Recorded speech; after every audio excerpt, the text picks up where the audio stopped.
Hi, I'm Tom Herrington, Senior Partner with the Pro Group, and I'm going to show you 4 tips that I believe will have a positive impact on your coaching. I'll share them with you, and at the end, you decide whether this is something you'd like to incorporate. Now, coaching occurs in a lot of different places with teammates, peers, certainly with direct reports, and on that rare occasion, you may have a chance to coach your management team. Now, you're probably going, yeah, right on that last one. I get it. Sometimes coaching has been synonymous with constructive feedback. We're not talking about that. We're talking about, hey, what's going really well, and there's ways to make it even better still. P.S. One of the tips I'm going to share with you is going to give you some insight on how you can share innovative ideas, strategies, and processes in a way that you will be well received. At least people will be willing to listen to your idea. Secondly, these tips can be taken home. You certainly can take them out to the Little League ball field and certainly civic events or even volunteering events where you're really considering about how things are going well and how to make things even better still. Now, some of you may have existing coaching models within your company, or still others may have models that they've been using over the years, and that's okay. These are simply tips to get even more out of those models. Now, if you're not familiar with the PAR Group's been around for over 30 years, specializing in the skill of influencing, which is the essential ability to the most critical skills of business: leadership, teamwork, sales, supervision, as well as service and project management. Now, in our sessions, participants are actually practicing these skills in the context of their business to build real talent and proficiency. Part of that is getting them coaching each other. Why? Well, we found that when you coach someone else, your skill level will actually take off. So when we have them coaching, we want to make sure they do it well. So we introduce these tips in our sessions to make sure that when they're coaching, they're doing extremely well. Here are the 4 tips we found that really make a difference in coaching. First, you always state the success point. Secondly, always acknowledge success. And third, point out solutions rather than critiquing the error. And fourth, experiment until your partner reaches some level of success. Now, let me explain each one quickly in more detail. State the success point. It makes it difficult for your partner to reach success if they're not too sure of what the objective is. It's important to know they've reached it. Here's what we want to achieve, or here's the purpose, or as a result, you'll be able to do. In each of the skills we coach, we make sure there's a definable, measurable skill level of talent and proficiency. Examples may be to hit a golf ball 250 yards down the middle 90% of the time. Or for these coaching tips, to have partners reach success quickly and incorporate the coaching to gain better results. Acknowledge every success. You want to make sure you point out what they do well. Often people misunderstand this and turn it into cheerleading, saying things like, "Oh, that was good," or "well done," or "they clap their hands," or you know what I mean. Encouragement is nice, but encouragement alone doesn't really help. You point out specifically something that they did well, that you want to make sure that they repeat. Things like, "that was confidently said," because you want to make sure they remain confident when they're talking. Or you ask open-ended questions, or "that was a smooth swing." You point out what you wish them to repeat, continue doing. Now, for improvement, point out solutions instead of critiquing the error. Often we focus on what went wrong. "Well, you didn't do this," or "that wasn't right," or "how many times have we heard you learn from mistakes?" You don't learn from mistakes. If you did, you learned how to ride a bike or walk, for that matter, from falling. You learn by staying up. So let's look at an example. Whatever you do, don't picture bananas. Don't do it. Don't picture it. Do not picture bananas. Okay, is everyone ready? Okay, you all picture bananas, didn't you? When you tell someone not to do something, part of their brain will focus on that, and guess what? You'll just improve the chance that they will do it. You wouldn't say to a baseball player, "whatever you do, don't strike out." Really, is that really what you want them thinking about at the plate? If you don't like your golfing buddy, and tell them, "hey, whatever you do, don't slice it." I'm not going to be your buddy for long if you do that. And how often have we said, "whatever I do, I don't want to get anything on this jacket or these pants or this shirt or what have you"? Okay, how long did it take? And if you're like me, it probably didn't even get out of the house before something happened to it.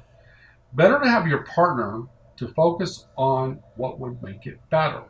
So let's look at another example. Whatever you do, picture strawberries. Picture strawberries, those juicy, delicious strawberries. Everybody ready? You all picture strawberries, didn't you? You learn faster from success. You didn't learn from failure. You figured out what went well and how to improve upon it. Let's do something different. See what happens. You learn to walk one correct step at a time. You learn to drive a stick shift, if you have one, by not stalling or grinding the clutch. You're getting the feel of it and successfully keeping the car cranked. You made adjustments on how to hold a club or racket and you saw the result of it. Let me share you a quick personal story where I incorporated the tips into something many of us have experienced either on the receiving end or giving.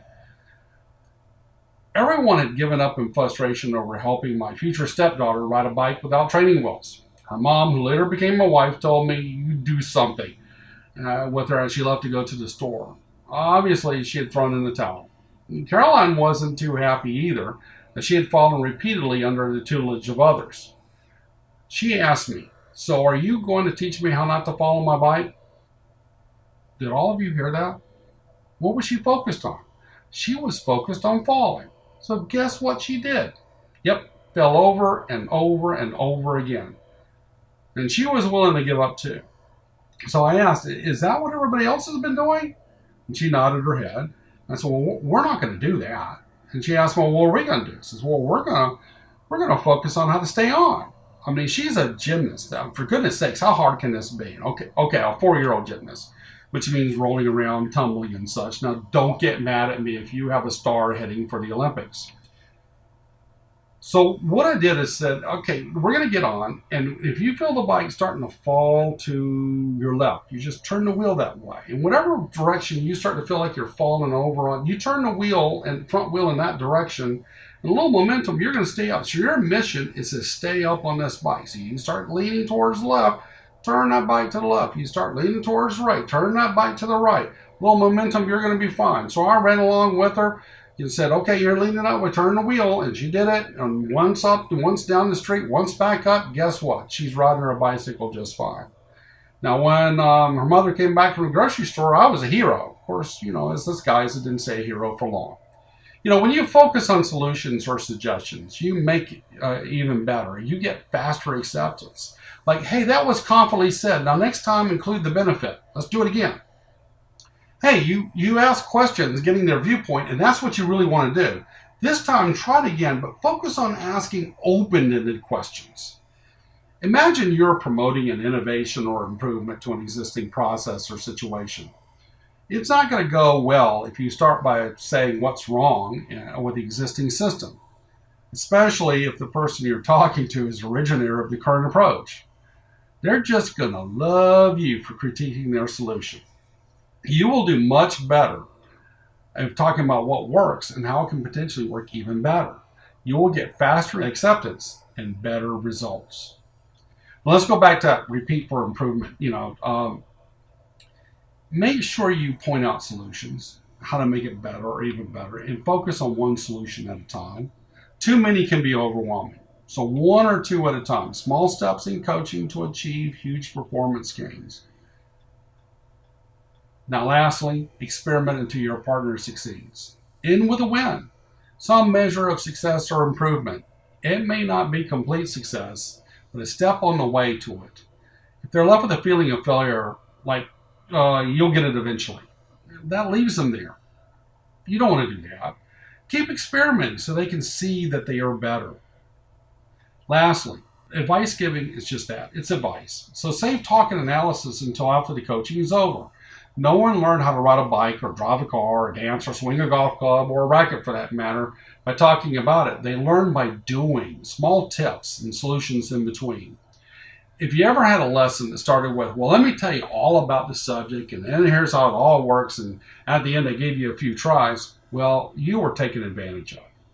If, on the other hand, your instructor said, well, let me see you do, and you did it, and they started giving you a little bit of tips and say, do this, or yes, that was good, now try this and see how that feels, and getting you the feel of doing it well, you got some great coaching, and it was well worth your time and money. Now, let's summarize. Your coaching and suggestions will be accepted much faster if you state the success point right up front, acknowledge what they do well along the way, and point out solutions or suggestions to to get even better and keep it to 1 or 2 suggestions at a time. Experiment till you get some measure of success. Next time, I'm going to show you a quick way to establish a habit of being goal focused by changing those to-do lists that we probably all have into a have list.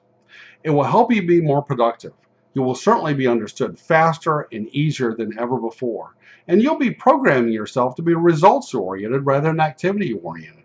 And you will reach your goals faster, while others will join in quicker by making a small change to a habit we all have. Sounds good, doesn't it? It really helped me, and I'd like to share it with you. Thanks for now. I'm Tom Herrington, Senior Partner with the Par Group and lead author to Cracking the Code to Leadership. Here's my contact information should you reach out. But I'll see you next time, changing those to-do lists into have lists, and you'll be more productive and reach your goals faster than ever before. See you next time.